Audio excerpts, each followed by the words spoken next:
ધોરણ 12 આંકડાશાસ્ત્ર chapter number 2 સુરેખ સહસંબંધ એનું સ્વાધ્યાય 2.3 આપણે જોવાના છે. આ અગાઉ આપણે સ્વાધ્યાય 2.2 જોયું હતું.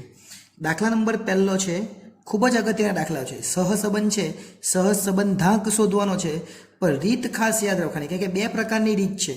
એક ગુણન પ્રઘાતની રીત અને એક કાર્લ પિયર્સન વાળી ગુણન પ્રઘાત અને સ્પીયરમેનની ક્રમાંક સહસંબંધની રીત. તો અહીંયા ક્રમ આપેલા છે. જો અહીંયા બે વિશ્લેષકો છેલ્લા નીચે વિકાસના આધારે આ ક્રમ આપેલા છે. ક્રમ એટલે શું? તો ક્રમ એટલે સ્પીયરમેન. ક્રમ એટલે શું આવે?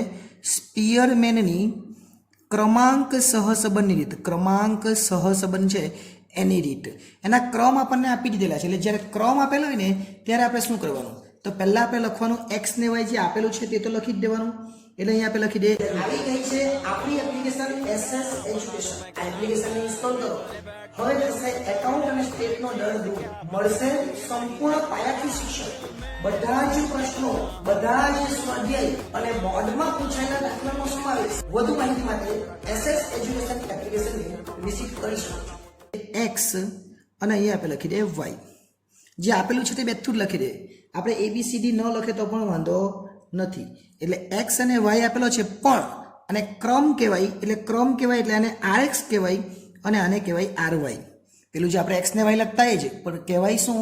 ક્રમ. એટલે RX અને RY બેઠું જ લખી દે. 5 2 1 4 3 અને 6.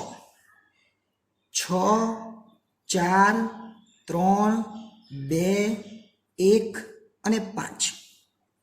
બહુ ઇઝી દાખલો છે. ખાલી સમજવાનું છે કઈ રીતે દાખલો કરવાનો છે એ. હવે ઉપરની રકમનું કંઈ કામ નથી, એટલે આપણે વ્યવસ્થિત ખાલી રકમને લખી દે. હવે ઉપરની રકમનું કંઈ કામ નથી, એટલે આ લખી દીધી આપણે. બરાબર. હવે આપણે આ પ્રકારના દાખલા પૂછાય એટલે પહેલાં શોધવાનું D. D એટલે શું? તો D એટલે RX માઇનસ RY. એટલે RX માંથી RY ને બાદ કરે એને D કહેવાય. તો કેવી રીતના આવશે? 5 માંથી 6 જાય તો -1, 2 માંથી 4 જાય તો -2, 1 માંથી 3 જાય તો -2, 4 માંથી 2 જાય તો 2, 3 માંથી 1 જાય તો 2, 6 માંથી 5 જાય તો 1. આટલું આવી જાય. આટલું આવી જાય પછી આપણે કરવાનું D². શું કરવાનું? D². D² શું કરીશું? તો આનો વર્ગ કરવાનો. 1 નો વર્ગ 1, 2 નો વર્ગ 4, પાછો 2 નો વર્ગ 4, પાછો 2 નો વર્ગ 4, પાછો 2 નો વર્ગ 4 અને 1 નો વર્ગ 1. 1 2 3 ને 4, 4 4 એટલે 16, 16 ને 17 ને 18. એટલે અહીંયા લખવાના આપણે 18. બસ દાખલો પૂરો થઈ જવાનો. હવે ખાલી આપણને સૂત્ર આવડવું જોઈએ. સૂત્ર શું આવશે એ યાદ રાખજો. ખાલી સૂત્ર લખવાનું R બરાબર 1 માઇનસ 6 સિગ્મા D² અને છેદમાં અહીંયા વચ્ચેથી જ લખવાના. એ ઓછા કરે પછી એની એટલે આખું અલગ જ છે એ યાદ રાખવાનું. n કૌંસમાં n² ઓછા 1. હવે n કેટલા?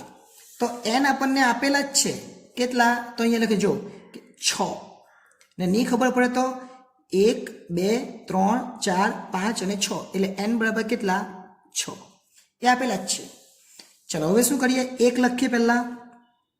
ઓછા 6 ગુણ્યા D² 18 આવેલો એટલે અહીં 18. n કેટલા છે? તો n તો 6 જ છે આપણા. તો અહીં લખવાના 6. આ 6 એ નથી, આ 6 તો સૂત્રમાં જ છે. આ 6 સૂત્રમાં જ આવશે દરેક દાખલામાં. અને અહીંયા 6 નો વર્ગ એટલે અહીંયા 6 નો વર્ગ લખો તો પણ ચાલે અને 6 નો વર્ગ એટલે 36 લખો તો પણ ચાલે. 36 ઓછા 1 એટલે 1 ઓછા 18 ગુણ્યા 6. 18 ગુણ્યા 6 કરે તો 108 થાય. અને અહીંયા આવશે 6 અને બાજુમાં કૌંસમાં 35 લખીશું. હવે શું કરવાનું? તો 1 ઓછા 108 તો બેઠા જ લખવાના અને અહીંયા 35 ગુણ્યા 6 કરવાના. 35 ગુણ્યા 6 કરે એટલે 210 થાય.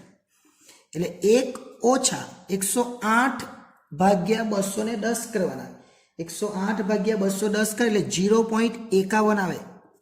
એટલે આપણો છેલ્લો જવાબ આવે R બરાબર 0.51 બાદ કરે એટલે 0.49. આ આપણો શું થઈ ગયો? જવાબ થઈ ગયો. અને આને શું કહેવાય? અંશતઃ અથવા આંશિક ધન સહસંબંધ કયો કહેવાય? અંશતઃ અથવા આંશિક ધન સહસંબંધ કહેવાય. આંશિકની જગ્યાએ તમે અંશતઃ પણ લખી શકો, પણ જો જવાબ ઋણ આવે તો માઇનસમાં આપણે જવાબ લખવો પડે. એટલે આ દાખલો પણ બહુ સરળ કહેવાય, એકદમ જ ઇઝી અને એકદમ જ સમજી શકાય એવો દાખલો છે. અહીંયા ક્રમ આપેલા છે, કેટલીક વાર શું થશે, ક્રમ નહીં આપે તો ક્રમ આપણે આપવા પડે, અને ક્રમ જ્યારે આપવા પડે ત્યારે હું તમને સમજાવીશ ક્રમ ક્યારે આપવા પડે એ. એટલે હવે જ્યારે નેક્સ્ટ ટાઈમ જ્યારે મળીશું ત્યારે જે બીજા આગળના દાખલાઓ છે એ જોઈશું. આભાર.